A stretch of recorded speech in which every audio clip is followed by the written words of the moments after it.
A few moments later. Pertanyaan yang ke-9 terkait dengan thariqah. Apakah kita sebagai umat Islam itu wajib berthariqah? Kemudian dasarnya dan dalilnya apa? Yang ke-kali terkait dengan ruh, bahasa kita kan di sini adalah ruh. Padahal di dalam Al-Qur'an itu la'ala shawab idza salaka aniruh fa inni ruh min amri rabbi. Bahasa ruh itu adalah urusannya Allah. Kita sebagai manusia itu hanya yang pertama adalah tatarannya bersyariat. Ketika wudhu kita bagus, sholat rukun kita bagus, insya Allah semua akan bagus, insya Allah itu. Tetapi dalam bahasa ruh atau hati kita itu ya Allah yang hanya menilai. Nah itu bagaimana penjelasannya? Karena bahasa ruh itu sangat kompleks, sangat sulit untuk kita teliti. Karena bahasa ruh itu di dalam hati, di dalam manusia yang orang itu tidak pasti tahu. Nah, mohon pencerahannya. Yang ketiga terkait dengan yang terakhir ini juga bahasanya cukup sangat jauh sekali. Yang terakhir tatarannya adalah la ilaha illa anna, la ilaha illa ana. Itu sudah diterapkan oleh Syekh Siti Jenar. Suatu kala beliau sedang berkholwat di gunung atau di gua. Itu ada orang itu bertanya, Syekh Siti Jenar di mana? Nggak ada Syekh Siti Jenar di sini. Yang adanya Allah. Kemudian bertanya balik, di mana Allah? Allah tidak ada, adanya Syekh Siti Jenar.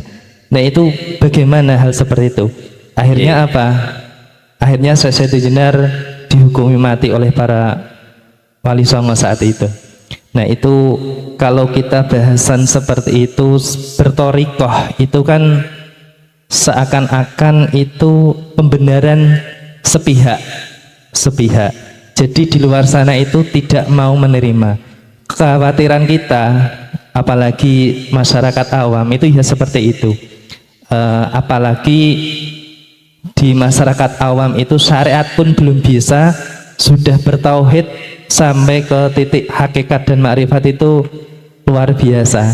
Jadi untuk seperti pengajian ibu-ibu itu baru tataran syariat, bagaimana berwudu, bagaimana menjalankan ibadah yang baik dan sebagainya. Itu Pak Yai. Terakhir rukun Islam itu ada syarat rukunnya, sholat, kemudian zakat, haji, kemudian termasuk apakah syahadat itu juga wajib ada rukunnya. Terus kemudian yang seperti apa rukun syahadat seperti itu. Jadi mohon keterangannya. Terima kasih matur suwun kata panjenengan wal afa minkum. Billahi taufiq. Assalamualaikum warahmatullahi wabarakatuh. Waalaikumsalam warahmatullahi wabarakatuh. Pun matur suwun. Nek lali pertanyaan sing wakeh mau ilingno. Kita harus paham dulu apa syariat, thariqat, hakikat, makrifat. Kita paham dulu. Kita pahami dulu, lalu kita ngen-ngen dan seterusnya. Syariat itu adalah sistem ilmu untuk kita menyembah Allah. Ilmu, contoh sholat. Kalau kita tidak bersyariat, berilmu, paham tentang sholat, tetap hukumnya tidak sah. Nah, ngoten nggih, miturut kacamata syariat. Kita harus memakai dua kacamata, Pak. Pandangan manusia dengan pandangan Allah, pandangan jasmani dengan pandangan roha, pandangan syariat dengan pandangan hakikat. Kita jangan pakai hanya kacamata satu saja. Kalau kita pakai kacamata satu, pasti kita akan menyalahkan orang lain yang tidak sepaham dengan kita. Pun sampean kecok ini. Kalau kita hanya pakai kacamata satu, pasti kita akan menyalahkan orang yang tidak seakidah dengan kita. Gak usah jauh-jauh di dalam tubuh Islam. NU Muhammadiyah. Ini kalau melihat laksana seperti api di dalam apa? Apa ya nek ngarani iku? Dedek niku lho napa jenenge? Katul. Kan mboten kelihat api ini toh. Tapi di dalamnya mowo. Nyun sewu, khilaf di dalam masalah kunut, khilaf di dalam masalah tahlil, nggih mboten? Karena kita pakai kacamata satu. Coba kalau kita pakai kacamata dua. Bon, wis gak melakrak kudu dhisik. Syariat adalah sistem, adalah ilmu untuk mendidik jasmaniah kita supaya olehnya melakukan thariqah itu benar. Apa thariqah itu? Jalan. Contoh, nama sholat itu thariqah. Sampeyan takok Mbah Dimyati, nek takoki Mbah jenengan thariqah apa? Sholat, ngaji. Saya tidak bicara thariqah mutabaroh, bukan. Sebab saya bertanya, Rasulullah dulu thariqahnya apa? Satu pun ulama satu dunia tidak bisa menjawab. Gak bisa. Apa thariqahnya Rasulullah ketika beliau itu bersyariah?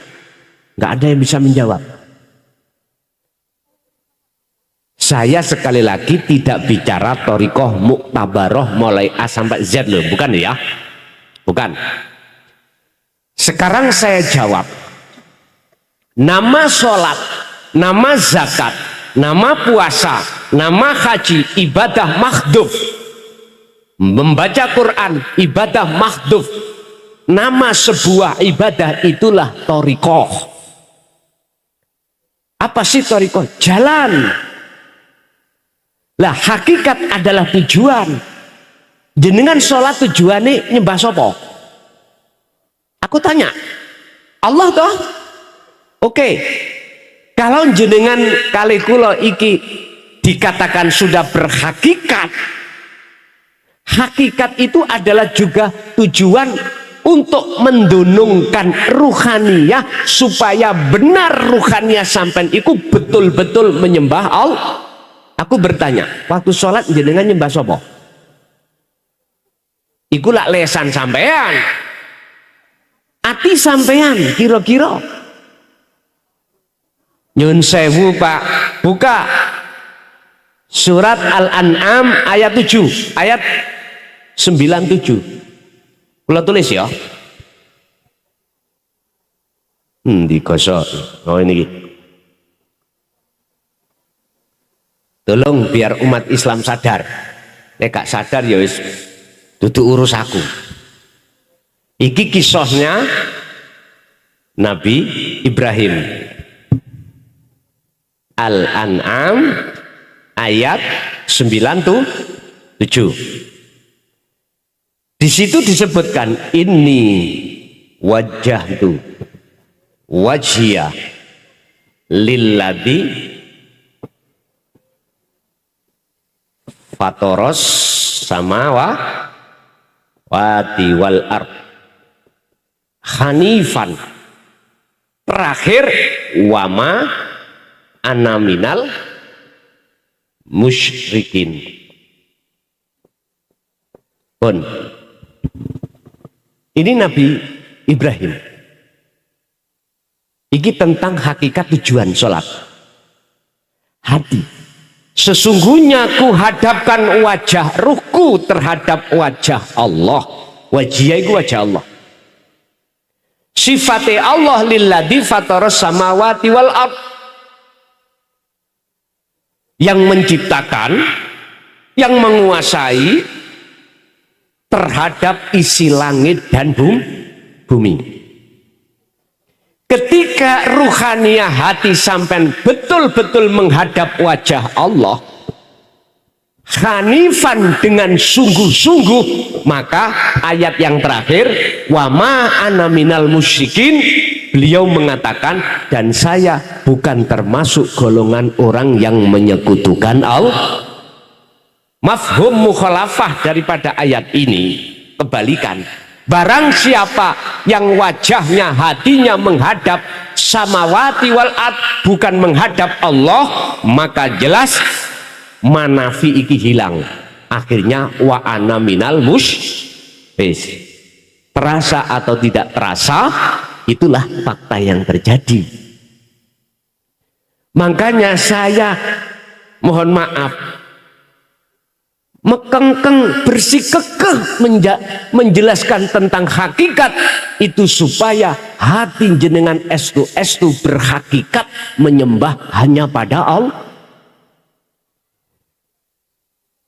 Wis sampen golek ining surat opo ayat opo, jikalau menerangkan tentang sholat mesti memakai kalimat koma bukan fa'ala. Walaupun koma mengikuti wazannya fa'ala. Artinya apa? Fa'ala itu melaksanakan, mengerjakan. Kalau sholat itu jangan mengerjakan saja, harus memakai koma. Wakumu lillahi qanitin ay khashi'in. Wajib pak sholat itu khusyuk. Bisa. Wajib jenengan sholat menyembah dan bertemu Allah. Urusan jenengan iki mangga percaya atau tidak bukan urusan saya. Saya cuman menyampaikan aja.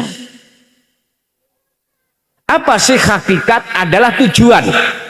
Jadi tujuan sampean ikut diluruskan supaya betul-betul ketika jenengan iki melaksanakan sholat estu makrifat dateng Gusti. Wujud tujuan adalah disebut makrifat. Makrifat bertemu khosyiin, khusyuk. Umpama saya umpamakan syariat itu kendaraan, thoriqoh yo jalan sepeda, iku syariate, dalane entah jenengan lewat manapun kesini silakan. Apa tujuan sampean? Harus dibimbing. Kalau tidak ada tujuan, hakikatnya jenengan bawa sepeda lewat dalan ditakoi, Pak kemana? Oh enggak di tujuan. Jawab sampean ya apa? Embuh.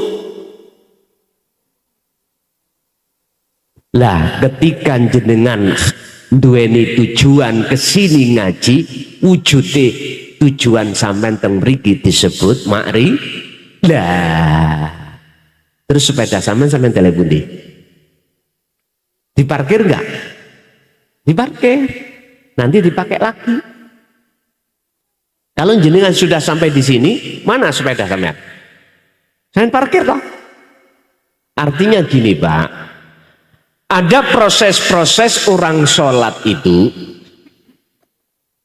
ketika sudah sampai khosyiin makrifat, itu tergantung ruhaniyah sampai diletakkan Allah di makom khos opo khawasul khawas.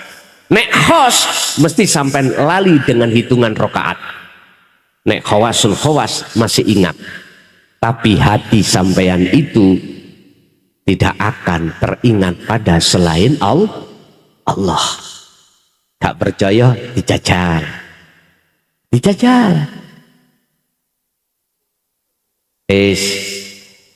Jadi mohon maaf, sebelum saya menjawab yang pertama tadi, saya harus menjelaskan satu persatu mahua apa sing disebut syariat, thariqat, hakikat, makrifat.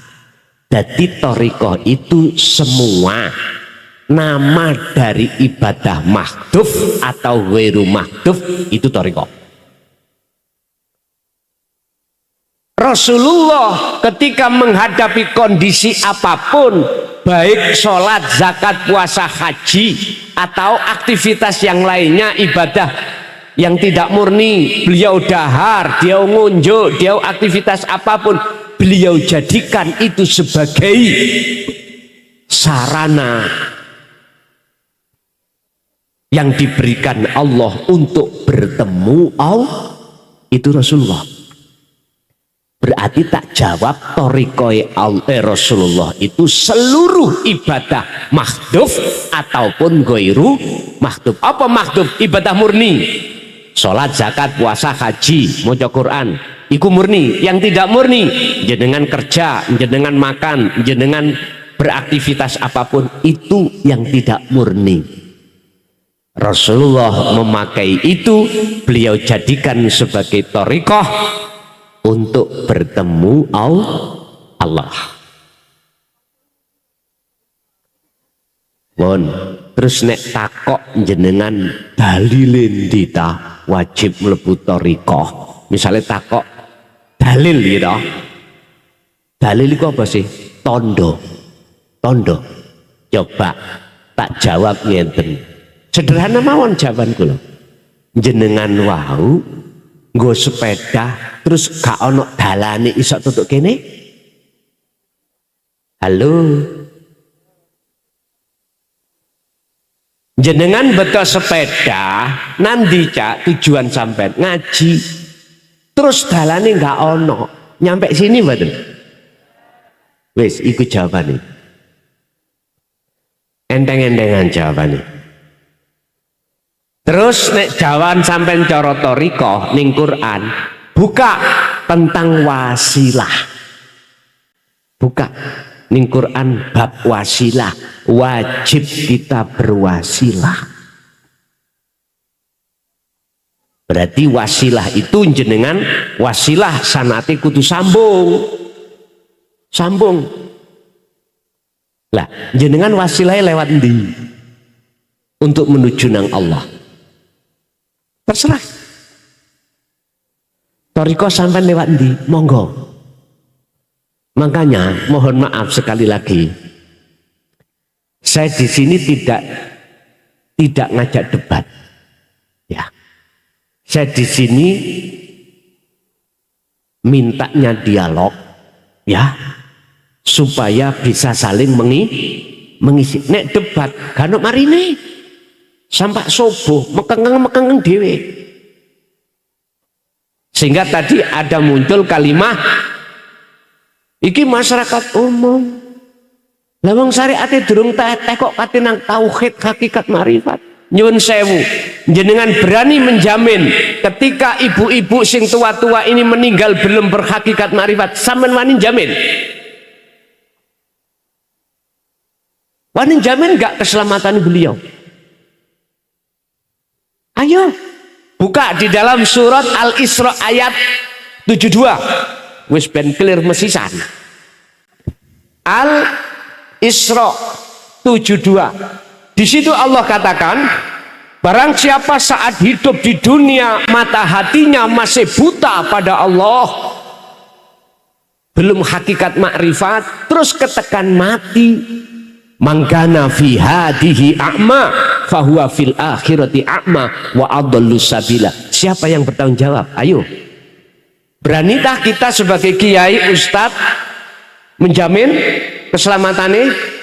Telea nggak ada. Wong Rasulullah sendiri dah berkata, wa ma ubarri'u nafsi inna nafsa la amaratum bisu. Kita tidak aman dengan nafsu itu. Nyun sewu Pak, memang saya 24 tahun dimanapun selalu ada yang mengkat ketika saat saya mengajarkan hakikat makrifat, berbicara tentang ruh. Dasarnya memang ada. Ruh itu urusan Allah. Nggak boleh Nabi Muhammad. Nabi Muhammad gak oleh apa maneh wujudi kelason. Itu sebab jenengan nyawang makhluke kelason. Coba kalau di dalam diri saya tidak ada Allah, bisakah kula berkata? Lihatlah Allahnya, biar clear ayat itu. Memang yang membahas itu cuman Allah. Kita cuman illa qalilan, kecil, sedikit. Tapi lantas dengan ayat ini jangan kita lebarkan bahwasanya kita umat manusia tidak boleh masuk di ranah pelajaran hakikat ma'rifat. Mohon maaf, saya tidak sefaham. Estu saya tidak sepaham. Nyun sewu, ada pertanyaan, apakah Rasulullah juga menyampaikan hakikat ma'rifat? Tak jawab, wallahi iya. Buka di dalam surah Al-Anbiya ayat 87 tentang la ilaha illa anta. Buka di dalam surat Al-Anbiya ayat 25 la ilaha illa ana. Wa ma arsalna min qablika mir rasulin illa nuhi ilaihi annahu la ilaha illa ana fa'budun. Muhammad, dalem Gusti, aku tidak pernah mengutus utusan sebelummu bahkan terhadap dirimu kecuali harus mengemban, menyampaikan, menjelaskan tentang hakikate, tentang makna, tentang maksud la ilaha illa ana. Nek tidak, kalau kamu tidak mau menerima dan menjelaskan, maka jangan jadi rasulku. Buka lagi, mohon maaf, surat Al-Ikhlas ayat 1, kul huwallahu ahad. Katakan Muhammad, jelaskan tentang masalah Allah itu ahad, esa, tunggal. Mohon maaf, hakikat nek dengan syariat dengan hakikat nek gak podo-podo nggawa kacamatane loro mesti gelut. Laksana air dengan minyak. Karo-karone kudu nggawa. Nek nggawa clear. Nek nggawa clear, Pak, temenan. Makanya nyun sewu, tadi sudah saya katakan, kita manusia tidak hanya jasad, juga ruhania. Bangunlah jiwanya, bangunlah badan untuk Indo. Lagunya kebangsaan ngono toh. WR Supratman ya. Qur'ane yang ngomong. Surat Al-Qasas ayat 77. Wabtaghi fima atakallah darul akhirah, urusan akhirat, urusan ruhania harus sampean cari. Tapi urusan dunia jangan kau tinggalkan. Loh niki lho maksudnya. Jadi nyun sewu Bapak Ibu, memang secara Quran muhakamah ada ayat hujah yang mengatakan tentang roh itu hanya urusane Gusti. Memang ya, tapi lantas jangan jenengan mandang makhluknya Nabi Muhammad. Pandanglah hidup yang menguasai Nabi Muhammad itu siapa. Nek jenengan mandang kula makhluk gak ketemu dengan ayat ini, tabrakan. Tapi nek sampean bisa memandang Allahnya, sebab Allah tanpa ada pada diri kita, coro saya nggak mungkin kalau sakit nyocot, sakit ngomong lo gak iso. Tapi nafsu selalu menghujam dalam hatiku untuk aku disuruh untuk ngaku. Ya ini loh. Bagaimana mungkin kita akan bisa memandang Allahnya lawang mata hati kita masih buta.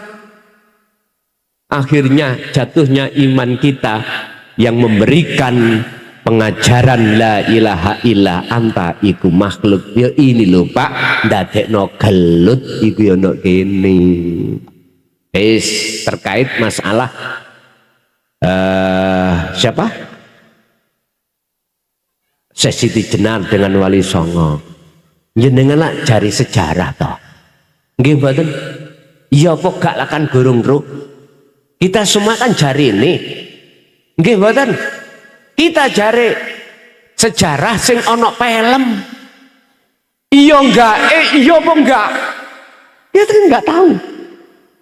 Kita semuanya di sini itu mbade-mbade.